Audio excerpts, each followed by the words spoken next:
Testicles, testicle, yeah, that's fine.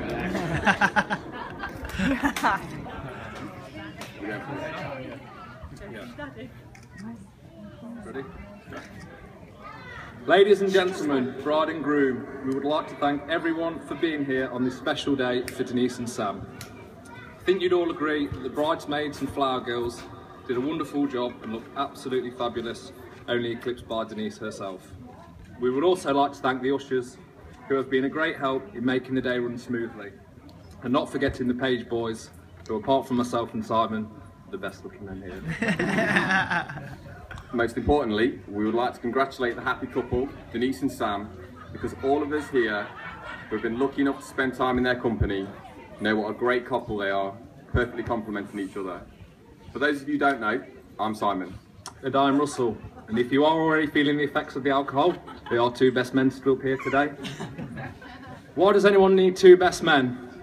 It's like the man in the suit shop said, there's a lot to fit in. It truly is an honour and a privilege for both of us to be asked to be best men for Denise and Sam's wedding. We are humbled and thankful to be given this opportunity, not least for a chance to get Sam back for some of the Jaeger bomb fueled drunkenness he has inflicted on us over the years. Having said this, we don't want to grill him too much, because he has said, if we do a good job today, we can be best man again at his next wedding.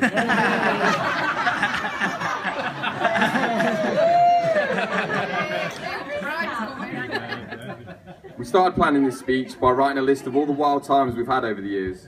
The nights out, the strip clubs, the bar fights, even that time we hot-wired a tractor. We've had some great times, me, Russ and Dee. It was about a year ago when I received a phone call from Sam, and after the mild banter that is always exchanged between us, and the rap battles, I noticed a change in his voice. What do you think about marriage, he asked. At first I was flattered, but felt I had to be honest with him. What happened between us on that cold November night should never be mentioned again. 1983, the year Sam was born. It was also the same year the internet was officially born. Also, the first mobile phone call was made, and video cameras were first introduced. I suppose then it's no surprise that these would soon become Sam's favourite things. It also means that Sam is literally as old as the internet, and like the internet, he's fun, intriguing, bigger than he looks, and a little disturbing in places. I first met Sam in 2001 when I was working at Burton Menswear, heading up the trouser department. Not a lot's changed. I remember when I first met him, I was just glad that I wasn't the oldest part-timer there. I was surprised to find out later he was in fact a lot younger than he looked. A feeling shared by most bouncers we've ever met. Our friend Barnes' mum, who, when she met Sam for the first time, thought he was an old school friend of Andy's. Which, I have to point out, made him a shocking 12 years older. It wasn't long after we started working together that we became friends. And like all good friends do when they're not at work, they go out drinking. And with Sam, this usually involved some heavy drinking. I remember this one time we'd gone out, and for some reason he decided to jump on me, which ended up in him splitting his trousers quite badly. But rather than go home, he stayed out.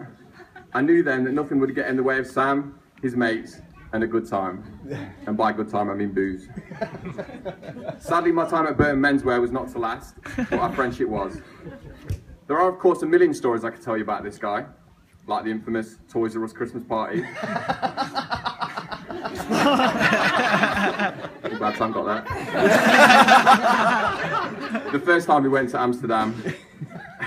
And of course, not forgetting our friend Winner, Superman in Sam's Minimoto down at Alton BMX track. But for one reason or another, I won't be able to share them here with you today. But it is tradition for the best man to share the odd embarrassing story or two about the groom, so I thought really hard and managed to come up with a couple. Cheers, mate.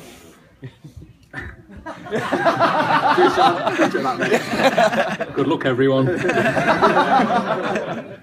Wait.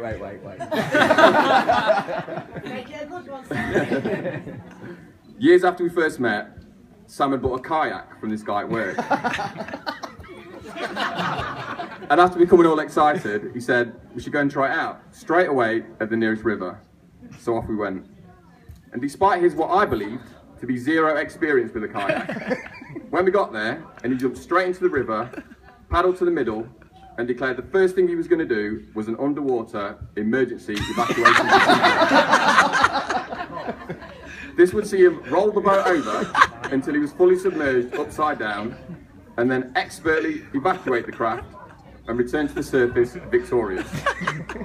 Despite my instant pleas of reason from the bank, he was determined that not only would he do it no problem, he was in fact master of the river. So with the theme tune to 999 playing in my head, he rolled the kayak over. At first, I expected he might pop out straight away as expected.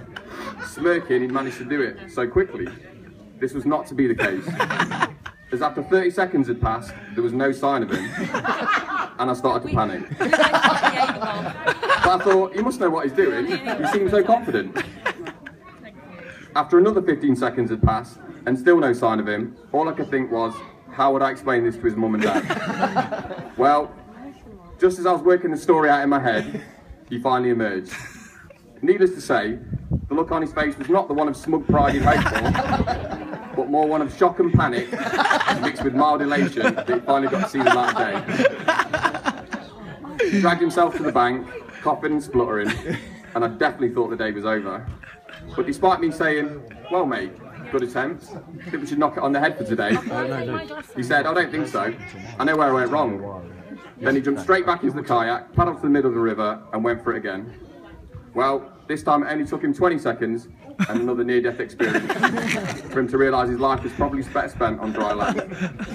I knew then that Sam would stop at nothing to achieve his goals, regardless of his own personal safety and basic rules of kayak.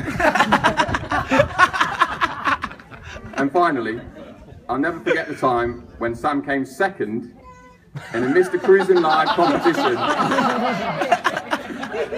which, for those of you who don't know, is basically a male beauty pageant at a poor man's Max Power car Skegness. We got 3 tickets for. Cheers, Brett, wherever you are, mate. I can still remember the look on his face as the guy in the Burberry cap and nicotine-stained tooth stepped forward to collect his award for the title of Mr. Cruising Live. We did eventually get over it, as later on we got to meet the celebrity Jordan at an autograph signing, such as the calibre of the event, and he said after, she definitely fancied me. I knew then that Sam was a proud man who refused to settle for second best. I'd just like to say, mate, it's been a wild ride with many experiences over the years, and I hope for many more in the future. Brilliant. Absolutely brilliant, mate.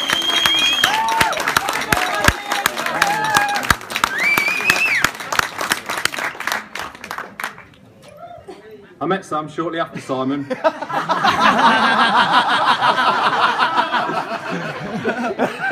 And we've been through a lot together, some of whom are present today.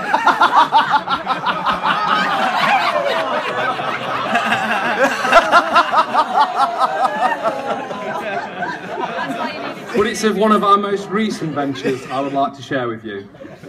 What happens on tour, stays on tour, does not apply for this story.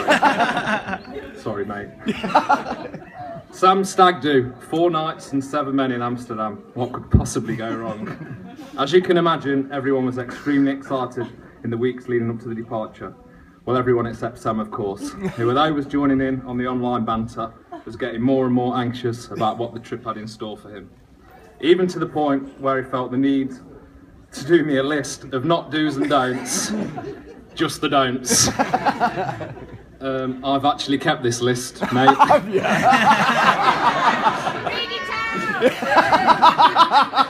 Can you remember what you said? I can only remember nothing up the bum. I think I said that twice. Yeah.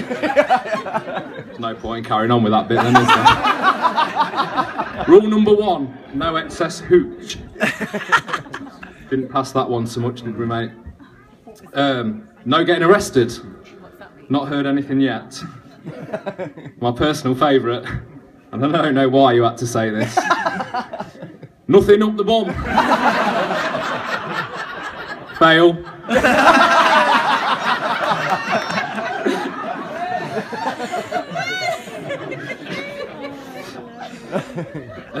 Another favourite, no forcing activities when intoxicated. This one's a favourite because it also comes with a quote. I will lose it. And finally, no shaving of bodily areas. But after seeing him in a mankini, already knew that this matter had been taken care of.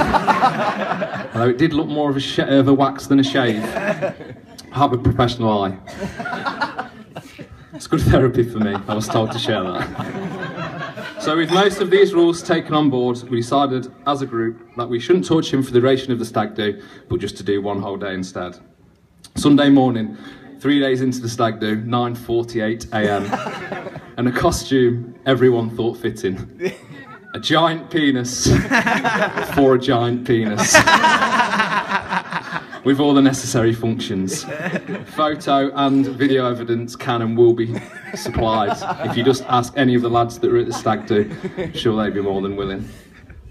So with Sam fully kitted out from helmet to base, we then explained that I'll be wearing this until further instruction, which also included the 1 mile walk to play 3D mini golf the other side of Amsterdam.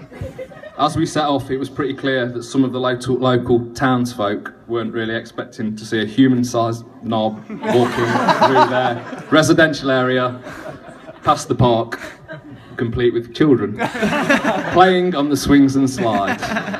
You bad man. But as we made it to the other side, unscathed, it wasn't long before people were pointing, laughing, taking pictures of our giant member. Lots of people shouting obscenities at him, but to be honest, we were just joining in with them. I think my favourite was of a young Dutch cyclist that rode by at some speed and just shouted, "Hey mate, you look like giant penis!" In that voice. That's how Dutch people speak. On arrival to the golf, we all decided to have a couple of pints before teeing off. A very good idea when you're sat in a pub with no one else around. Not so much of a good idea when about 15, 10 to 11-year-old girls come in the pub and sit right down next to us after playing their round of golf. After a few awkward stares from parents and Sam begging us to let him take off the costume, we, as a group, made an executive decision that you should probably go and stand outside. So as we finished off our pints and Sam headed off to stand outside, apologising to parents as he left, we followed him out and our timing could not have been better, as not even a minute had passed before this probably scarred for life group of young girls left the establishment and had to walk past the same corner Sam was hiding behind. And if it wasn't for this man's genius idea of tucking his balls into his shaft and saying, "Don't worry girls, I'm just a hot dog." I think things could have ended a lot worse for him. So after his first lot of humiliation, we decided to go and play golf with Sam, still dressed as what can only be described as a rather red and sweaty looking, insert your own word. The golf was amazing and everyone had a good time, although Sam did find it quite difficult when taking a shot, as when he looked down, he had 3 balls to choose from. Sorry, who won the golf? Oh, that was me, by the way. Thank you for asking. The 1 mile walk back to the apartment went as planned, and although we did manage to divert the residential area this time, we did find ourselves in the red light district with our tallywhacker out. Now, for those of you that know Sam, will know that he doesn't really do shopping all that much. For some reason, he loves shopping in Amsterdam. Well, window shopping. We just couldn't keep him away. We also met 8 Swedish hit girls, but I've been told under no circumstances am I allowed to talk about this, so I just thought I'd mention it instead. Sorry, TD. They weren't it girls, there was 8 girls. No, they said it girls. 8 it girls. I've seen the photos of them and they ain't all that. I don't